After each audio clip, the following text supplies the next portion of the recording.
Well, here we are ready to start tackling the very last part of this CRUD puzzle that we've been putting together, which honestly doesn't sound like the kind of puzzle I would want to be working on. A CRUD puzzle doesn't sound especially appealing in any way. But here with our colors system that we've been putting together, what we've done so far is we've created two different ways to be able to read our color data, the index page and the show page. We've given ourselves the ability to create new colors through our new page, and now we have the ability to be able to edit colors through our edit page. The one last piece of this that we still have left to do then is the ability to destroy colors. Now we're not actually going to destroy the colors and remove them from existence or anything like that. Essentially all we really need to be able to do is we need to be able to remove a line from our data file. Essentially what my expected behavior here would be, what I would like it to be, the way I would like for it to work, is when I'm on my index or my show page and I activate the option to delete a color, which on my index page I've set up as a little hyperlink that shows up as an X in the corner, or if I'm on my show page it's just a straight up destroy link. Whenever I click either of the two of those, what I would like to happen is I would like for that color to essentially just vanish. If I'm here on the show page, I would expect to click that destroy link. At that point, I'd expect to go back to my index page and simply have the color yellow not be there anymore. If I'm already here on my index page and I click the destroy link for a color, like for black for example, I would just expect to see the black color disappear. Nothing beyond that. I don't want to be asked any questions or be asked to confirm the deletion. I just want to see that the color is gone. If that's what we're actually looking for on our destroy page, then that makes it a little bit different than every other PHP page that we've put together up to this point, in the fact that the destroy page here would not have any actual output of its own. Instead, all it would do a little bit of processing, basically removing the color from the file, and then that would be it. So we would need to let the destroy page know what color it's supposed to remove. The destroy page would remove that color from the file, and then it would simply redirect us back over to the index page in this particular case. So no output produced from the page itself at all.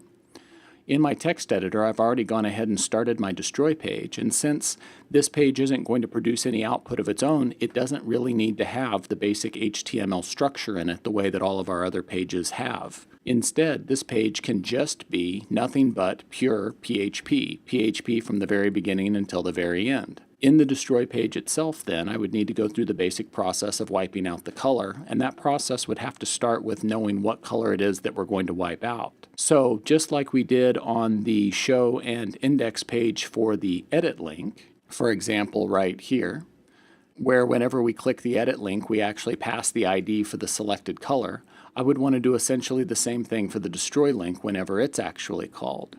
So let me copy the way I have this hyperlink set up for edit, and I will do the same basic thing for the destroy link, except instead of going to edit.php, I will go to destroy.php. There we are. Over on the index page, essentially the same idea again.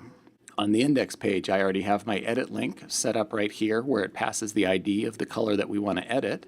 I want to change that, or copy that, I guess I should say, over to the destroy link where it will call the destroy page and pass the ID of the color that we want to destroy.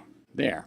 So those two links then should work, getting us to the destroy page and passing the appropriate ID to it. Let's go ahead and see in the browser. If I click the X for my almost white color here, oops, I haven't refreshed my page. I'll refresh my page, then let me try my destroy link for also almost white again. There we go. It tries to take me over to destroy and it passes the ID of 19. It's saying my page isn't found. It looks like I misspelled the word destroy. There we go. Hopefully that fixes it up. Let me give it another try.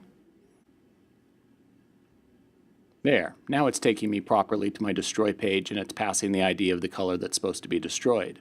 The destroy page, of course, is essentially blank right now. Here it is.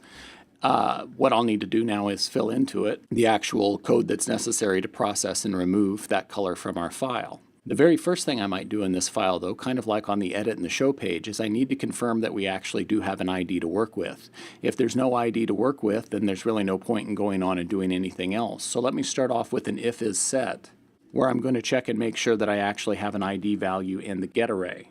There we are. So if we actually do have an ID in the get array, we're going to want to go forward with the processing. And I'm going to change this just to restructure the code a little bit to where if we don't have an ID, then what I want to do is redirect the user back over to the index page with some type of error. And then it would be up to the index page to recognize that there's an error then and display some type of message. If there is a redirection because we don't have a header, then I'm going to go ahead and call exit to make sure nothing else in this script happens, and then I'm free to basically just go on writing the rest of the script the way I normally would. Kind of like back on the edit page when we were updating a color, the name of the game here with the destroy page is to do this in a relatively easy way. There is, of course, like I had mentioned back on the edit page, the possibility that we could go to our colors file, identify the proper color, wipe it out of the file, and then scoot all the other lines below it up. It's possible, but that would be rather complicated and probably far more than this little script example is actually worth. So what I'm going to do as far as removing a color goes is I'm instead going to load all of the colors from my file into an array, remove the color that's supposed to be deleted from that array, and then replace the content of the file with what is then left in my array. So let me copy some code then back over from one of my other pages that loaded all the data into an array. Maybe I'll go get it over here from the edit page. Here's the code I'm thinking about over in my edit page. Let me go ahead and copy this code out, which will then create for me, will then load for me all of the color data from the file. I'll bring that over to my destroy page and drop it in. Maybe I'll just throw a comment in so help me remember what it is. This little snippet of code that I just copied is going to need to know what our file name is, and it's going to need a colors array right here to be able to store all of them in. So let me go ahead and declare those variables up here at the top. For starters, my file name is up1 directory and then a file called colors.txt, and my colors array needs to just be an empty array. Once I have those two variables in place, that code hopefully then will be able to run just fine, and by the time it's done, I will have all of my colors actually loaded in. Once all my colors are actually loaded in, I then want to be able to remove the color that is supposed to be removed, the color whose ID is in the get array right now. I want to remove that color from my colors array. I should be able to do that using the unset function. The unset function essentially unsets a variable, erases a variable, and makes it act like that variable never existed. If we unset an element of an array, it does the exact same thing, basically just wiping out that particular element of the array. So if I go ahead and call unset on my colors array, and the ID in the colors array, or the position in the colors array that I want to wipe out is identified by the ID that was passed to this page, $_get_ID, then hopefully that'll just take the color out of the array, no problem. Before we go on and actually do anything else like write the data back, maybe just for debugging purposes, I could go ahead and display what I actually have in my array at that point. My destroy page in the end result won't actually produce any output, but no reason I can't make a little bit here just to kind of debug the process. So let me say for each one of my colors, taking each one of them as color, I'll then just go through and echo whatever it is that I want to echo about each one of them. Probably just the ID of it would be sufficient. So for the color, let me show its ID, followed by maybe a break, just so I can read the output a little bit easier. There we are. And we can take a look at that in the browser and see if that works. See if what ends up getting displayed is a list of IDs that is missing the ID that's supposed to be removed. Back in the browser, if I click on my also almost white color, I can see on the show page that its ID is actually 19. If I click the destroy link for that same color, on the destroy page that I go to, I see all of the IDs 1 through 18 listed, but I don't see 19 showing up, so it's like it's been removed from the array. Let's try a different color. Maybe I'll try just the plain old color black here. If I take a look at its show page, I can see from my URL that its ID is 14. If I click the destroy link there, oops, it looks like I have another misspelling of destroy. How many times can I do that in one script? Here's the show page. Here's my destroy link, which should be destroy. There we are. I'll fix that. Make it destroy. Let me go give that another shot then. Click the destroy link, and there we go. It takes me to the destroy page. I'm looking to see number 14 missing, and I see 13, 15, 16. So it looks like we are removing the color that's supposed to be deleted from the array. Back on the destroy page then, instead of actually showing all those IDs the way that I was doing just now for debugging, what I really want to do is write all those colors back out to the file again. Writing the colors out to the file is actually something I did over in the edit page. If I jump back over to my edit page, I have a bit of code down in here. Here it is, where I have a for each loop that takes me through all of my colors, puts together the actual string that needs to be written out for each individual line, and then writes it.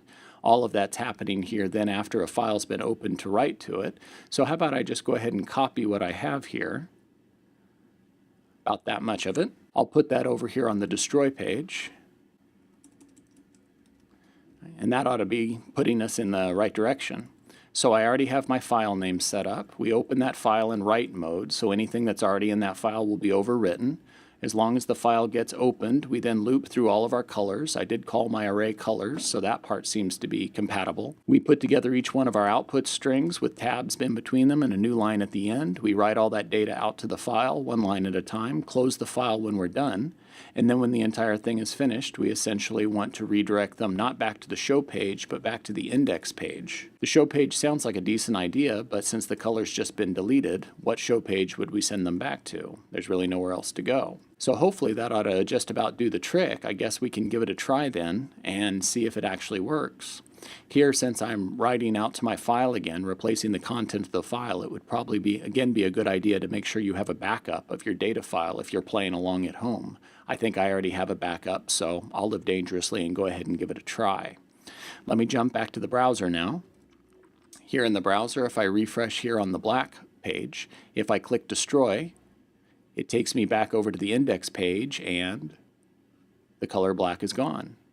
Let me try deleting my also almost white color. There it is. It's just simply disappeared. If I try deleting, let's say red, it's making me angry anyway. I hit it. Red has disappeared. So it looks like we are now successfully deleting colors out of our file. We could go over and take a look at the data file itself. Here's the actual data file. We can confirm from that that it looks like those colors are actually truly removed. We can see places where the IDs have been skipped. We go from 10 to 12, 13 to 15. So it looks like we are really and truly deleting those colors out of our file. So at this point, we have the ability to be able to view our colors, to be able to read them essentially. We have our index page that shows us a list of all colors. We can also click on an individual color to see it in more detail that way. So we definitely have the ability to be able to read. That's the R in CRUD. We have the ability to be able to create new colors with our new page, including some validation that we put in. So here I could make a color. I'll call it light gray, and I'll give it the code EE. There's my light gray color I just created. So I can read, I can create. Can I update? If I come over and click my update link for light gray, maybe I'll capitalize that G in gray. And if I submit again, the capitalization took place, so we did successfully update. And then finally, we now also have the ability to destroy. So we can create, we can read, we can update, destroy. We have completed our CRUD for colors. And this probably won't be the end of it. We did a lot of copying and pasting when we were putting this together, and it was a big time saver being able to do that. But it is going to make the maintenance of this application as we go forward to be, it's going to be a bit of a nightmare. Even just as I was going through and copying and pasting things from page to page, there were little changes that were happening in this place, happening in that place. If we had a way to be able to reuse a lot of this code instead of actually having it copied and pasted, it would make it a whole lot easier if we were to ever find any problems to be able to go in and fix the problem once and have it basically fixed everywhere throughout the application. There's also a lot of nice work that we could do with this when it comes to actually templatizing. There was a lot of work I did kind of off video when putting this thing together with my style sheets and making sure all the pages had the right style sheets, putting some of the different bits together in the header, like that goofy little color logo that I threw in up there. All of those things I did off screen because they were time consuming, because anything having to do with the basic layout of the page is something that I now have to essentially do at least 4 times on the index, the show, the new, and the edit pages. The destroy page is the only one that's thankfully free of that because it doesn't actually have any kind of visible interface to it. So there's still a lot of improvements that we can make to this, and in future videos when we've learned some other new material, we'll come back and we'll revisit this CRUD example and use our new knowledge to improve and to make this system even better as we move forward.